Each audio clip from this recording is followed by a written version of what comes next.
Inclusive Intelcoms is really about inviting employees to crowdsource stories in ways that it's easier for them to contribute. So there is greater authenticity, there's greater autonomy, and there's better connection and appeal. Hello and welcome to Masters of Comms, the podcast for transformative communication techniques straight from the pros. Our guest expert will share with us their professional experience in communication. Today, we're going to be discussing how to make internal communication more inclusive. I'm Krusha Sejwani, host of Masters of Comms and Director of Asia at Sociable. And I'm accompanied by our guest for the day, Aniisu. Welcome. Thank you, Prashad. Thank you for having me on your show. It's my absolute pleasure. Aniisu, I think a lot of people already know who you are, but for our listeners who maybe don't know you, can you introduce yourself? I'm a communications and change leader, author, and consultant with experience in brand building, employee experience, and leadership engagement. I worked on the agency and client sides in India, Poland, and the UK. And I'm right now based in Sydney, Australia. I moved over to Australia on a permanent resident visa on November 2023 last year. Lovely. That sounds like a very exciting journey. Maybe, Aniisu, if you can also tell us what your work at Intraskope actually includes. Sure. So Intraskope is a boutique consulting firm that offers internal comms and personal branding solutions for organizations and leaders. I started this while I was in Poland and continue to offer it to global markets. The differentiation for Intrascope is the expertise and hands-on delivery that I offer on initiatives. For example, I've helped a global enterprise telecom infra major with their intercom strategy, a global energy firm with their personal branding needs, and leaders to optimize and shape their profiles on LinkedIn. I partner with agencies also to help with on-ground support and curated campaigns. Very interesting. I'm very excited to dive into some of those examples as we understand inclusivity when we move ahead. But maybe let's pause there to, in fact, first understand inclusivity, right? I know the word seems obvious, but we've used it so many times in so many different contexts that I'd love if you can sort of debrief, uncover your definition of the word here. So when I talk of inclusivity in internal communications, I'm referring to the approach to listening, involving, and co-creating solutions with employees for change and transformation. This has got less to do with the diversity and inclusion, although those aspects are very, very useful in the context of organizations and teams. Now, this concept is quite tough for internal communications professionals or for that matter, any communicator to digest, because we always think that we are the experts and know it all. So why really bother involving employees? I believe that employees are smart and they're talented and know a lot about their environment than most communicators think they do. And we're missing out opportunities to get them on board and take their ideas and passion to bring about remarkable impact. So from being a sounding board on ideas to sense checking our communications, pitching in with skills like design, content, music, art, theater, to leading on initiatives they love to do, I think the opportunities are immense. It does mean that a bit more effort will be needed to guide and coach and ensure that the brand standards and messages are aligned to the company's purpose. The benefits are going to far outweigh the cons. For example, the traditional way of collecting and publishing stories in organizations is when we rely heavily on the communicators to go out there and probe and gather and curate and publish the content and stories. But in the new way of inclusive intercoms, it's really about inviting employees to crowdsource stories in ways that it's easier for them to contribute and it's curated and managed by themselves.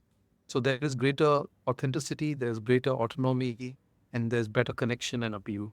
Thank you for explaining that so well, Aniisu. And I couldn't agree more. I think we have to admit that we are at the age of not just top-down, but peer-to-peer, bottom-up communication, user-generated content. Lots of interesting examples that you shared there. I will, however, play devil's advocate here just for a second to say, as you also said, it is a lot more work, right? It's more effort in terms of training, content, and everything else than just doing the traditional method of top-down communication when it comes to internal comms. So why do we really need to make all this effort for inclusivity today? Like, what's really at stake if we don't, or what, how big is the gain to actually go this extra mile? That's a great question. We all know that the world we live in post-pandemic has changed significantly. Trust in institutions have eroded. Leaders and brands aren't respected like how they used to before. Employees also feel overworked. They feel overwhelmed by information. Their jobs are at stake due to automation. The traditional mode of work has also changed, and we have people doing multiple jobs. Gig working is exploding around us, and remote work is now accepted. So these changes obviously makes a huge difference to how people perceive their workplace, their work, and even their leadership. Therefore, employee engagement in the traditional sense is dead. It's more about experience day in, day out, how organizations can be honest, direct, and upfront with communication. And by taking employees along the journey, that's when organizations can succeed. And that's why organizations need to stop talking down to employees and talking with them. That's the essence of inclusive internal communications. Leaders and communicators can't really control all the information that's out there without partnering with employees. And we cannot have that command and control mode anymore. And we have seen examples of internal communication leakages happening around the world, most recently with Disney. And what's happening inside won't really stay inside for long. So in such situations, it's always best to have your employees on your side. So true. And you're right. I think until before the pandemic, this was probably easier to resist. But more and more, as you said, we're seeing so many examples like the one you mentioned come up, where I think it's no longer much of a choice, or at least won't stay a choice for too long. So proactivity is probably a better idea. But Aniso, something you said that it is giving up control, right? I can understand that may be a challenge. So what else? I'm convinced what you explained. But now as an organization, if we actually need to get to doing this, if organizations or communication experts listening in want to start creating more inclusivity in their comms, what is challenging about this? Why is it not a reality in every organization yet? That's again, it's a great question, Prisha. So there are fundamentally three core issues and barriers to inclusivity in internal comms.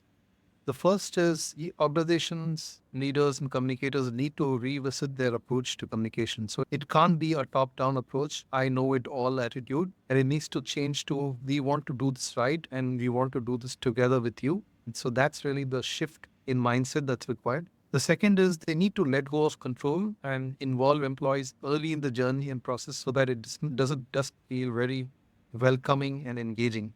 And the last bit I would say is they need to be open to listening and learning from employees who today know a lot more than we think they do. That they are smart, they can get the information they need, how classified we think the content is going to be. And today, in today's world, there are four generations working in the workplace. The more we listen to the youngsters and their ideas, I think the more we can benefit from it. So it all boils down to trust, openness, and acceptance that the world has changed. I love that, and you so articulately put that across. We both know, however, that simply reading or hearing this is not, putting it into action has not been as easy as consuming that information. So, you've done this though. You've helped organizations kind of bridge this gap between here's what I'm saying is going to work and actually seeing it work, right? Could you maybe walk us through a real case so we can fundamentally understand that on ground, how would this happen? Absolutely. So there, I mean, of course, I have a few examples, but I like to share an example that I'm really, really proud of. I had the opportunity to work with Tesco, which is one of the world's reputed retailers and UK's biggest private employer. At that point, when I was working in the India office, the HR director recommended my name to do a short-term secondment at the Tesco headquarters and work on a branding project. But when I was there during that period, I observed that the company, despite its almost 100-year-old heritage, didn't really have a platform or a forum where they could crowdsource stories from staff, be it in the stores, be it in the distribution centers, or in the offices as they went about serving customers. And Tesco's tagline was serving shoppers a little better every day. And the current practice of gathering, curating and developing and reviewing and approving the stories was very time consuming and cumbersome, and it completely depended on the communicators. But by getting employees to share their stories real time made the exercise more appealing and current. So what I did was I put together a paper and recommended that we would have a kind of platform where it could be crowdsourced, and there would be no intervention from the organization standpoint. It would be curated and generated by employees directly. And the CEO loved the idea. It was launched company wide to over 350,000 employees through a broadcast, video, and email. And what we were, we were really, really taken, blown away by the fact that within a few weeks, we gathered about 600 plus stories from across the business. Wow. And this kind of set a record of sorts and also built pride, connection, recognition to the great work employees were doing. And this was authentic. It came from people. It was about people and their customers. This was a significant cultural change from being a passive employer sending top-down messages to being a involved employer willing to listen and include employees in the journey of storytelling. So this initiative set a standard for internal comms, also exceeded all expectations, considering it usually takes months to gather just a few stories. Yeah, that sounds incredible. What I loved was also the leadership buy in, like the CEO sort of buying into this new idea and then doing something out of the box. And also the inclusivity creating that pride, as you said, and recognition with employees, as sometimes just the off the shelf reward system doesn't work as well as something as deep as this, right? But that's very impressive. So I want to understand though, we live in a world of measurement where everything needs to be measured. And I know we talk about measurement in internal comms also a lot more now, thankfully, which helps us get more buy-in, budgets, all of that for internal comms. But if we're talking specifically about being inclusive in comms, how does one know if they're succeeding doing that? What would your advice be there? Well, the proof is in the engagement and experience as well as the overall organizational impact. This example was really about a cultural change and shift. And with the storytelling case, it was evident that the number of stories, the engagement online, the participation beyond the campaign, the fact that the platform continued to be a channel for storytelling meant it was successful beyond comparison. In the history of the corporate affairs team, they had never managed to gather so many stories within with so little effort in such a short span of time. And nothing can demonstrate inclusivity than when it becomes a movement that it takes the shape of its own. I could ask you a lot of questions, Aniisu, because I'm sure you have a bag full of great examples. But I know we have limited time. So, in the interest of that, I would love if you can, sum up your top three recommendations for anyone listening in who's, taken your advice and said, okay, I really want to start working on making my internal communication more inclusive. What should they do? Well, number one, look to employees as your partners, not as an audience. Start small, define the goals, demonstrate impact to get the leaders aligned, and of course, managers aligned. Secondly, I would say seek their support, even if you believe you have all the answers and have the expertise too. So, employees should be included in the journey. And the last I would say is spotlight employees who have gone over and above to make internal comms inclusive. Nothing can beat recognition and encouragement. There's no need of spending money on pay rises. Doing recognitions can significantly raise your return on inclusion.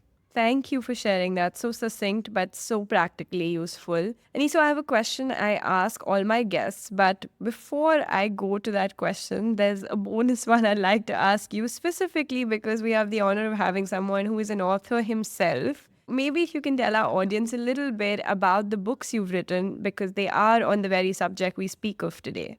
Right. So my first book was published in 2012, and it was called Internal Communications, Insights, Practices, and Models. And it was just more like a handbook for practitioners to use at the workplace. I had given a lot of templates, resources, tips, and it was very much research-led. The second book, which I brought out in 2021, was on personal branding. It's called Get Intentional. I strongly believe that organizations are an amalgamation of personal brands, of employees as personal brands.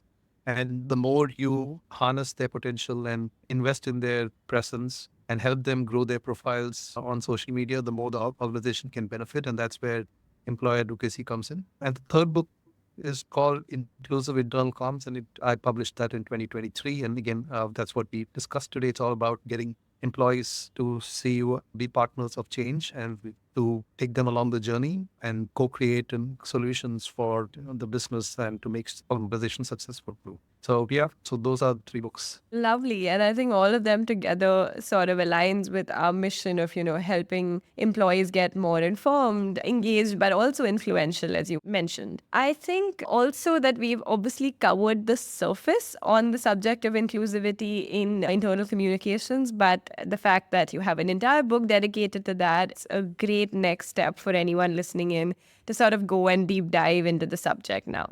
That being said, before I let you go, Aniisu, the question I do ask all my guests is, sharing the title of a book or a film that has recently had a significant impact on you. Well, I recently read this book called The Best Place to Work by Friedman, and it's a book that really reinforces the case of inclusion in internal communications. He really advocates that organizations to rethink how engagement is done and start focusing on recognition and not financial rewards. Just appreciation and acknowledgement goes a long way, is what he believes. And I, in fact, author and even blogged about the book. I've written a book review, and that's available on my blog at aniisu.com. So we could do a deep dive there. And thank you for the recommendation, because I haven't picked this up yet, and it sounds very aligned to everything we discussed today. Thank you so much, Aniisu. It was an absolute pleasure to have you on our podcast. Thank you so much for having me, and it was a pleasure speaking to you, Krishna. This was Masters of Comms, the podcast for transformative communication techniques straight from the pros. Find us here for the next episode. See you soon.